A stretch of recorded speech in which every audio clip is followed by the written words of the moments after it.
everyone, and welcome to another episode of Coast Connections.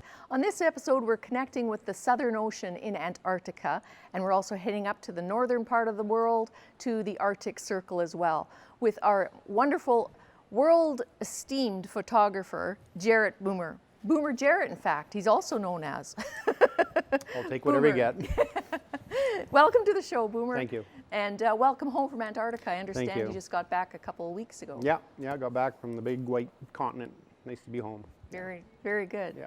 And how many trips have you made to Antarctica? I was actually just running those numbers. I've been down to the peninsula 8 times. Yeah.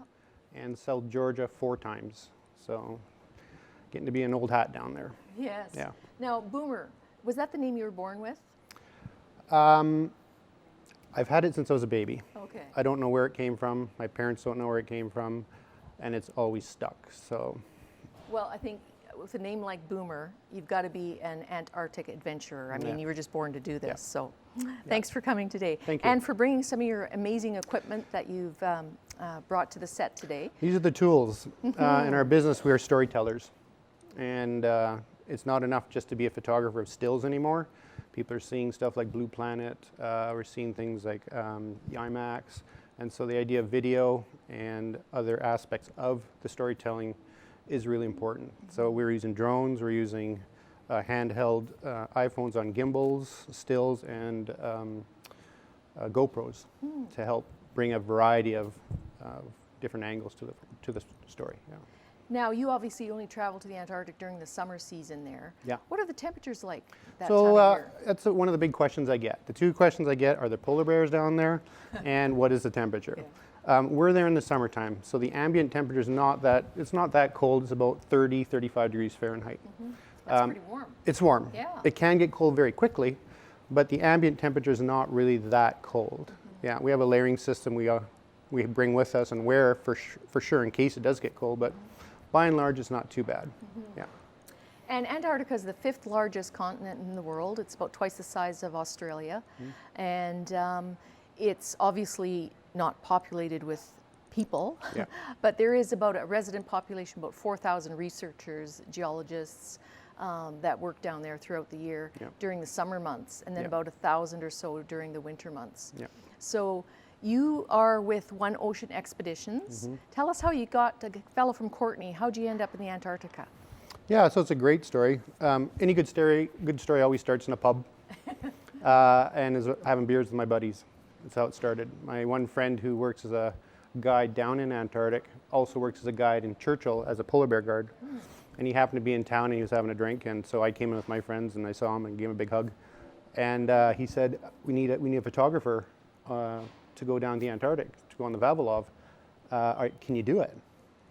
And looked at him and was like, what do you mean Antarctic and Vavilov? He had a few drinks, so I wasn't sure what was going on. And he kind of mumbled a few more things, and then we went our own separate ways. Well, the next morning, I had an email from the company. He had actually emailed them that night, and they saw my website and asked if I would come down. And within a week, I was traveling down to Antarctic and photography on these expedition cruise ships. Wow. That was 4 years ago.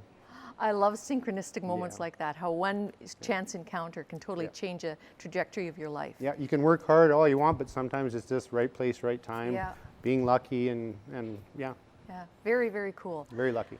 And so how many trips again? You've been there 8 times? 8 times to the peninsula and 4 times to South Georgia. Okay. And how many times to the Arctic?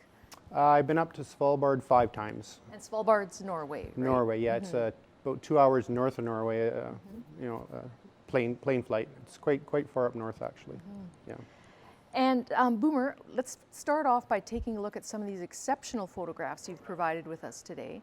And I mentioned the fierce and gentle beauty of these regions, and I just want you to walk us through some of these amazing photos that you've taken. Yep. And just let us know where we're. Okay, so that first one is St. Andrews.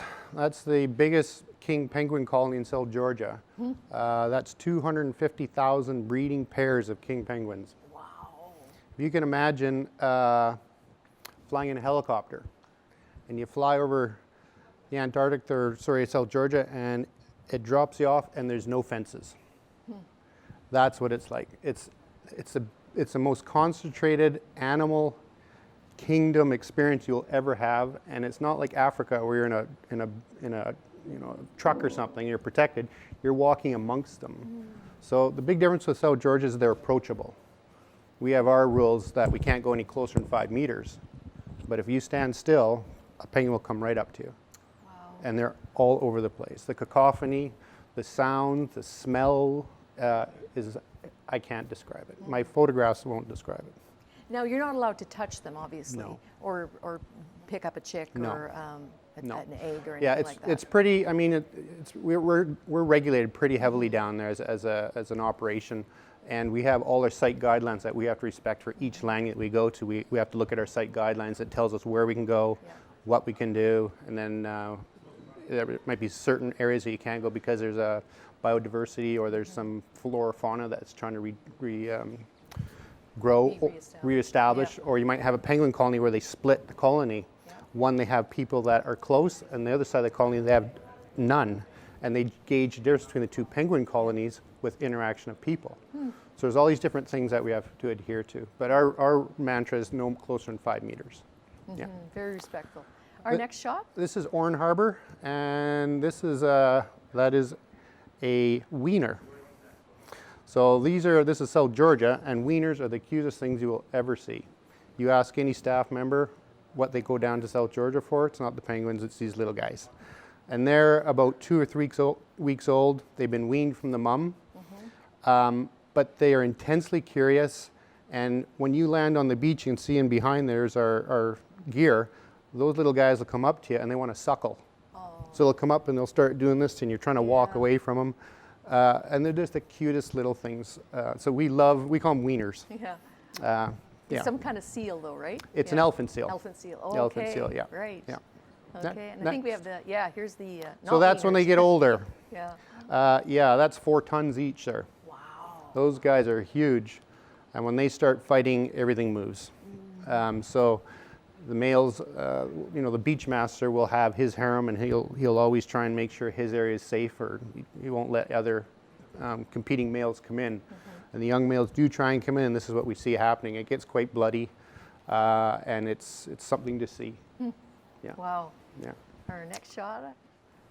And this is pretty typical of getting down to Antarctic. This is crossing the Drake. This is a 50-knot wind, which is not big. I mean, it's big in the big scheme of things, but we sail off Cape Horn in the Southern Ocean. That's rough sea. It's some of the biggest, well, I'm told the Southern Ocean is the biggest sea in terms of waves and storms on our planet. That's what I've been told. And when we cross the Drake, it's a 2-day steam. It's about 1,000 kilometers from the bottom of South America to the peninsula. And running across the Drake, you either have the Drake Lake, which you hope for, or you have the storms. And have you had both? Yeah. Yeah. Yeah, we've had both. You hope for one each way. You hope for the Drake Lake on the way down, so it's pleasant, and all your passengers aren't sick. And you hope for this on the way back, because it's the end of the voyage, and you get something, it's Cape Horn, it's something dramatic. Yeah. Exactly. Our next shot?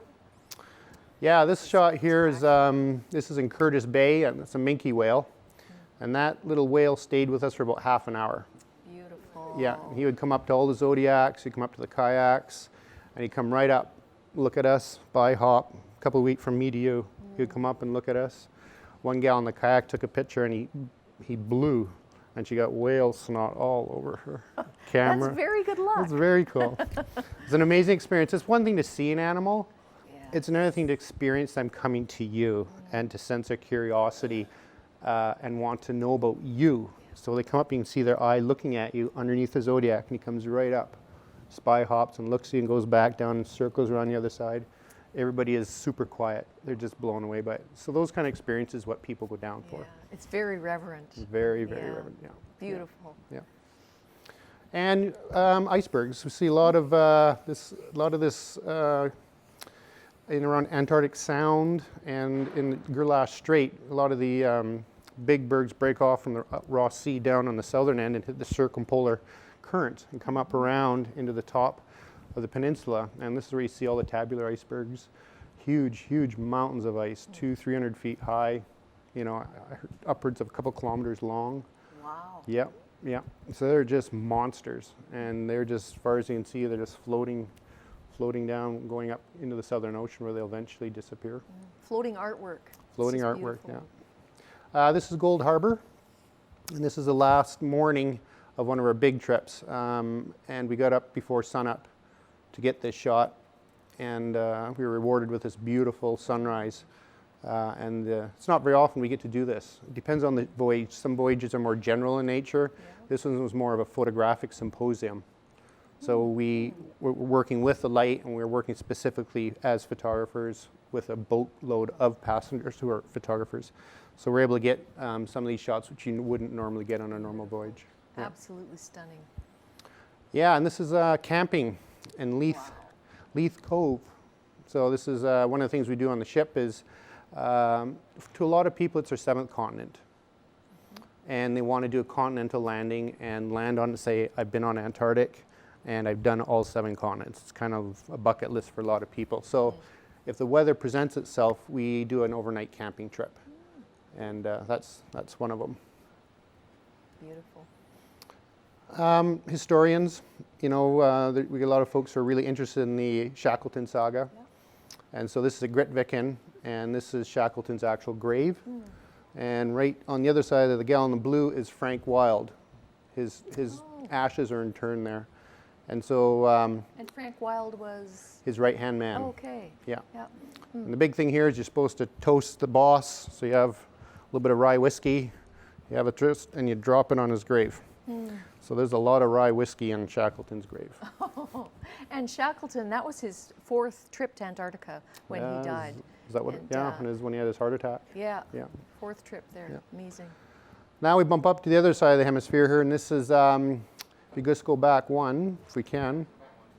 There we go. This is Nordaustlet land, and this is polar bear country. This is up in Svalbard.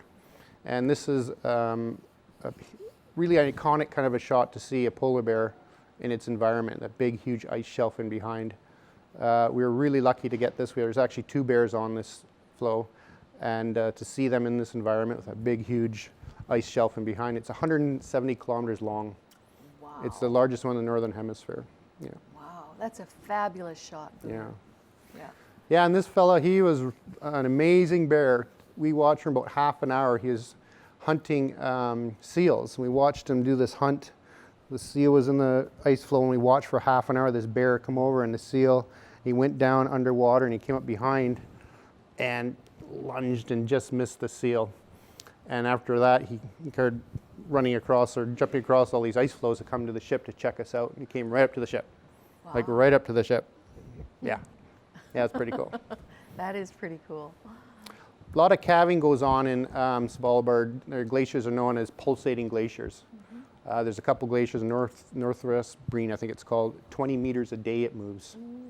So they're studying these glaciers as to why they're pulsating. It's not normal. Most glaciers move at a fairly steady rate.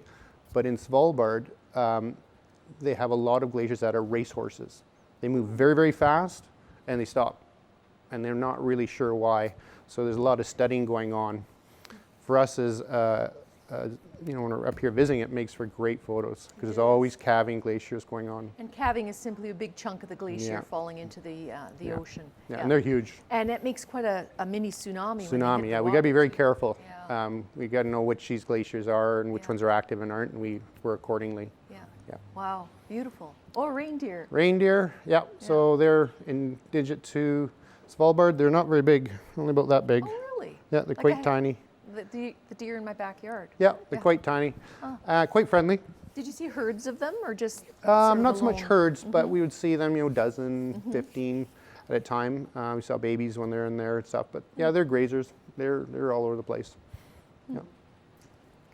Oh, I love this one. Yeah, this guy came up. That's the same bear that was jumping from floe to floe. Oh, okay. So he came actually right up to the boat, intensely curious and smelling. These are apex predators, and they are smart. They have memory, and they're very curious, which makes them very dangerous. Yeah. How old is this one? He's a juvenile. It's not that old. Yeah, but it made for great shots, and Everybody got a really close, up and personal experience. There were people crying. Did you need a zoom lens, or is that Nope. actually how close? He's really close. He's really close. Yeah, I'm on the ship. Yeah, you're on the ship. But yeah. he's in close. And this is an ice chart. So on the ship we use ice charts to kind of gauge where we're going to go and what we're going to do. Yep.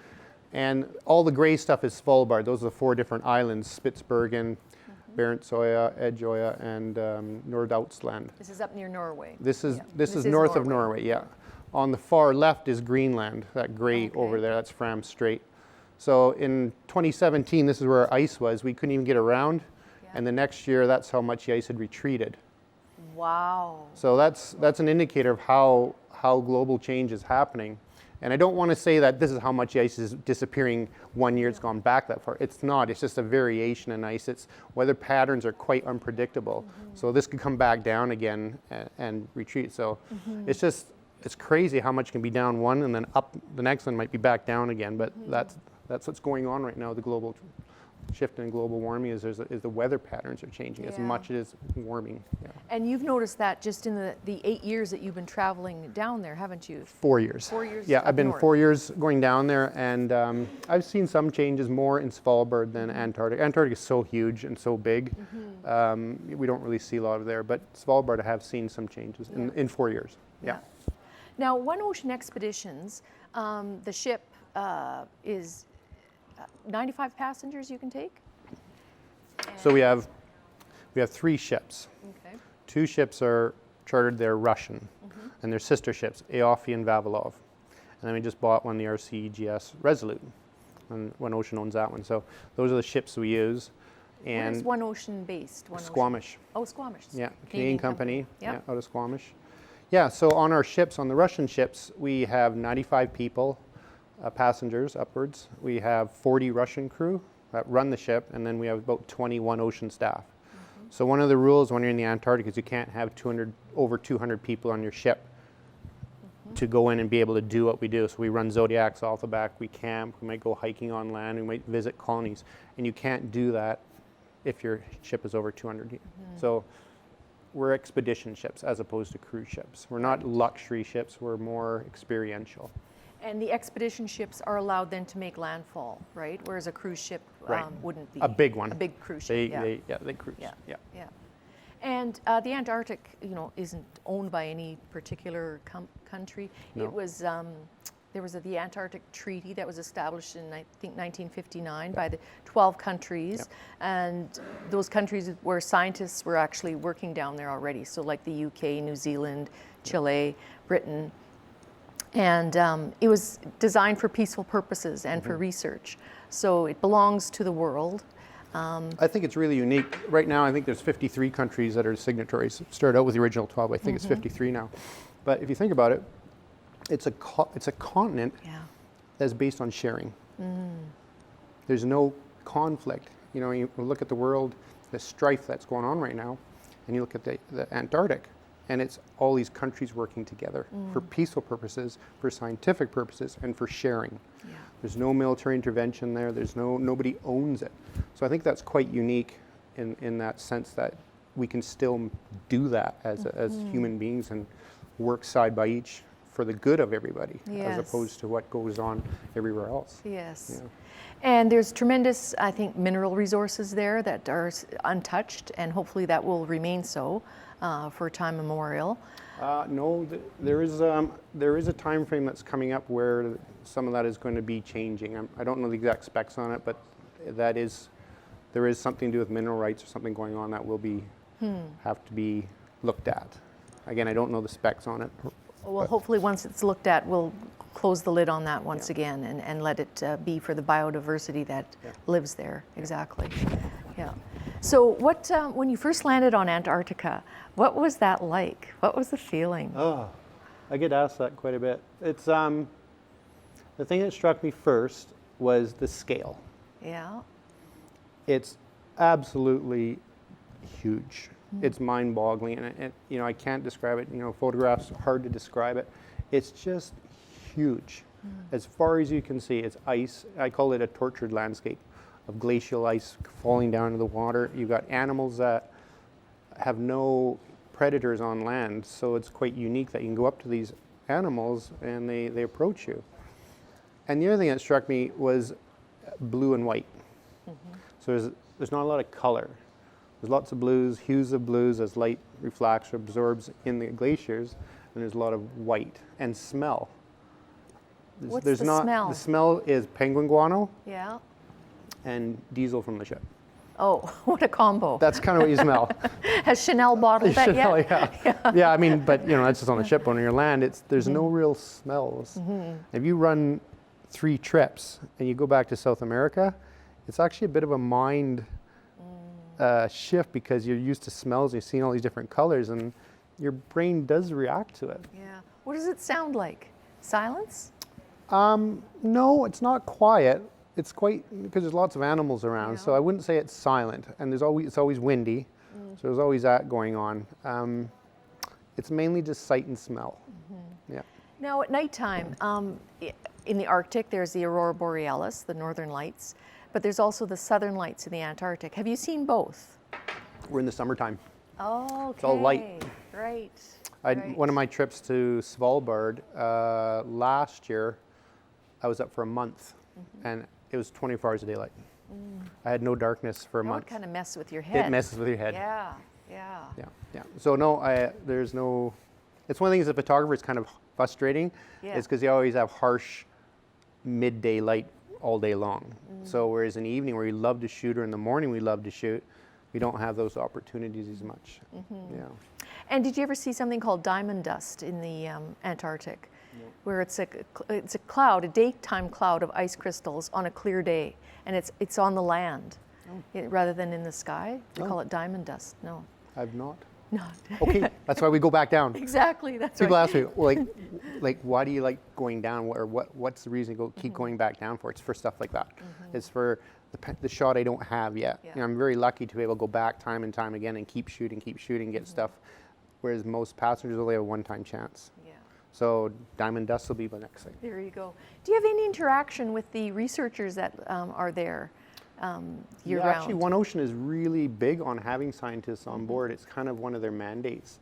The last trip I was on was marine mammals when I was down in Antarctic, and we had whale researchers who were doing whale biopsies, and a fellow named Ari Friedlander on another ship who was down there working with these folks was putting cameras on humpbacks. He's kind of pioneered this new study, and it's on for 24 hours. It dives with the whales and pops off, and they look at all the research. Wow. Yeah, so we had these other fellows on, and they take biopsies. They come up to the Minke Whale, and they fire a little arrow that's got a little small thing that goes and grabs. It's like a little bite, and it grabs the skin, and they use that DNA, and they study the whales on it. So the passengers on the ship are the first ones to see this new technology, this new stuff, this breakthrough stuff that nobody's seen yet. Wow. So One Ocean's really good at that. A lot of scientists, a lot of study goes on board. Yeah. Very good. Yeah. And One Ocean, you go to the Canadian Arctic as well as the Antarctic, and it's a company based in Canada, so I love this. And I think too, for people to see these remote, delicate, fierce, beautiful regions, if you've been there, you're going to care more. You're going to care more what's happening to our planet, what's happening to our Earth and our world. So I think it's wonderful that we can actually take people there to show them this. And if you don't care about it, you're not going to help preserve it. Yeah. We like to think of as ambassadors. So people come onto the ships with all these expectations, but not the experience of what they're about to see. At the end of the week or 2 weeks, whatever the trip is, they leave with a new perspective on things, and it's real. And like I say, you see people crying, you see people wanting to be by themselves to experience these things. And those are the people you want to have in our world, who are going to take this information, this knowledge, this experience, and they're going to tell others and try and bring an awareness to it, which is what we do here, myself with the lectures. Or programs like this, is to try and bring awareness to people, things that we've seen, and it's real. It's not in television, it's not in books. It's right in front of you, what we're seeing, and it's happening very fast. It's kind of scary. Yeah, yeah, it is. Boomer, what's next for you? What's next? June, I head up to Scotland, and then I'm doing another trip, which is Scotland, Faroe Islands, and Iceland. And then I come back, and then I do Baffin Island for a week and I come back, and then I do Greenland, Northwest Passage, and then come back, and then I'm waiting to hear back if I'm working as a guide for polar bears in Churchill, Manitoba. So I have a very busy year. Very busy year, yes. Now, how do you maintain balance in your life with your family and That's traveling a toughie. that? Yeah. My kids are 26 and 28, so they're out of the house.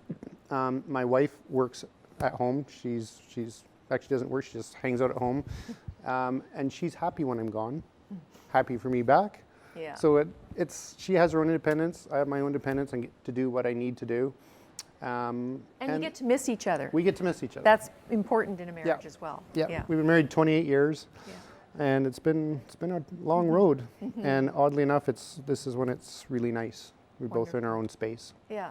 Very lucky. Very lucky. Yeah. On one ocean expeditions, you can take up to 95 passengers at a time. When you're heading down there, you obviously aren't hunting or fishing or gathering anything on the continent. So how do you supply that food? Provision. There's stuff on the ship that they will provision a lot of frozen food ahead of time.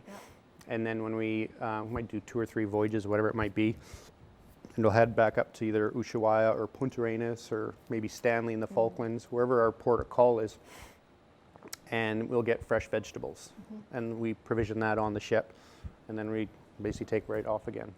It's a busy schedule. If I do 3 trips down there, it's 50 days straight. And when we pull into port, it's full on. We pull into port, we offload in the morning, reprovision, turn the ship around, all the cabins have to get done, all the dry skins, all the clothing the folks wear have to get redone. New folks come on and they're back out again the same day. Wow, that's a very frenetic schedule for you. Yeah. How do you maintain your equipment if something's damaged or, gets wet? Yeah. Camera gear and the Antarctic are like oil and vinegar. We usually have at least 1 camera go down a trip. Oh, that's too bad. Little point and shoots. Yeah. My gear, it's been good so far. I lost 1 lens so far. I was in the sand, but other than that, it was my own fault. But it's a good question. That's gear. Yeah.